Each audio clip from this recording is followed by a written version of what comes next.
Hi friends, কেমন আছো সবাই? দ্য কুকিং উইন্ডো চ্যানেলে তোমাদের স্বাগত জানাই।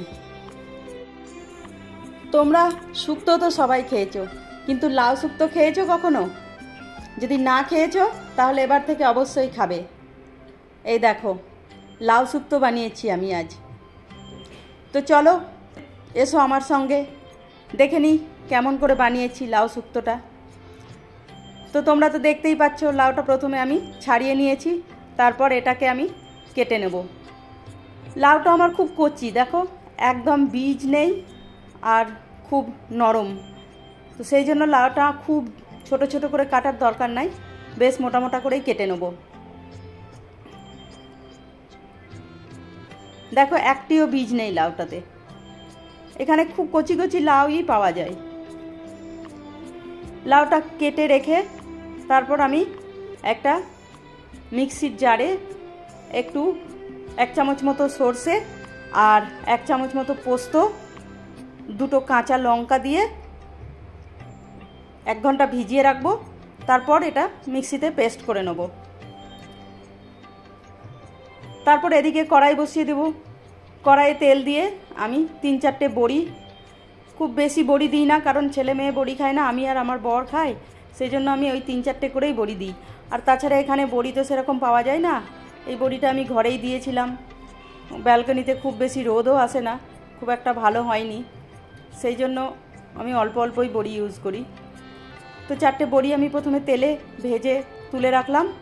তারপর ওই তেলেই একটু 5 ফোড়ন দিয়ে দেবো, আর কাঁচা লঙ্কা দেবো না, কারণ কাঁচা লঙ্কা বেটে দিয়েছি, তখন বেশি ঝাল হয়ে যাবে, তাই জন্য শুধু 5 ফোড়নটাই দিলাম। এবার কেটে ধুয়ে রাখা লাউ আর সজনে ডাঁটাটা দিয়ে দেবো। সজনে ডাঁটাটা আমি আগের দিন রাত্রে কেটে রেখেছিলাম, সেই জন্য আর ওটার ভিডিও করা হয়নি। তো সজনে ডাঁটা আর লাউটা একসঙ্গেই দিয়ে দেবো, দিয়ে একটু নেড়ে চেড়ে ওতে লবণ, পরিমাণ মতো লবণ আর 1 চিমটে মতো হলুদ দেব, দিয়ে ওটাকে ঢেকে রেখে দেবো সেদ্ধ হওয়ার জন্য। আর মাঝে মধ্যে একবার করে নেড়ে দেব।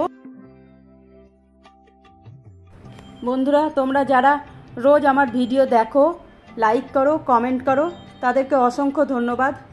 তোমাদের এই কমেন্টই আমাকে রোজ রোজ নতুন ভিডিও বানানোর জন্য উৎসাহ যোগায়।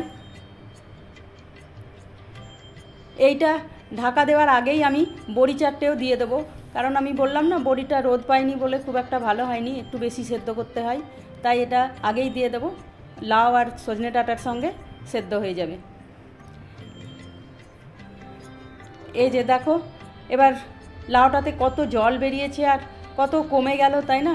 লাউটা এত কচি ছিল যে এতটুকু হয়ে গেল। এবার আমি বেটে রাখা সর্ষে আর পোস্ত বাটাটা দিয়ে দেবো, দিয়ে এটাকে ভালো করে মিক্স করে নেব। আর গ্যাসটা এখন একদম কমিয়ে দেব, দিয়ে একটুখানি এটাকে ফুটতে দিয়ে দেবো। সজনে ডাঁটা তো আর বেশি দিন পাওয়া যাবে না, এটার এখন সিজন চলছে তাই পাওয়া যাচ্ছে, এরপরে তো আর পাওয়া যাবে না, সেই জন্য এখন খুব বেশি করে সজনে ডাঁটা খেয়ে নাও, কারণ সবাই জানো সজনে ডাঁটা শরীরের পক্ষে কত উপকারী। ব্লাড প্রেশারের জন্য, ব্লাড সুগারের জন্য সজনে ডাঁটা খুবই ভালো। সেই জন্য আমি তো লাউতে দিয়ে, কুমড়োতে দিয়ে, তারপরে মাছের ঝোলে, তোমরা দেখেইছো মাছের ঝোলেও দিই, সব কিছুতেই সজনে ডাঁটা খেয়ে নিই। তোমরাও যত পারো সজনে ডাঁটা খেয়ে নাও, এরপরে আর পাবে না 1 বছর। এই যে দেখো, আমার তরকারিটা হয়ে গেছে, কতটুকু হয়ে গেল সবজিটা। কেমন হয়েছে তোমরা কমেন্টে অবশ্যই বলো, আর ভালো লাগলে একটা লাইক করে দিও। আর যারা সাবস্ক্রাইব করোনি তাদের কাছে আমার রিকোয়েস্ট, চ্যানেলটা সাবস্ক্রাইব করে রেখো, তাহলে আমি যখনই নতুন কোনো রেসিপি দেব তোমরা পেয়ে যাবে। তোমরা সবাই ভালো থেকো, আজ তাহলে আসি, বাই।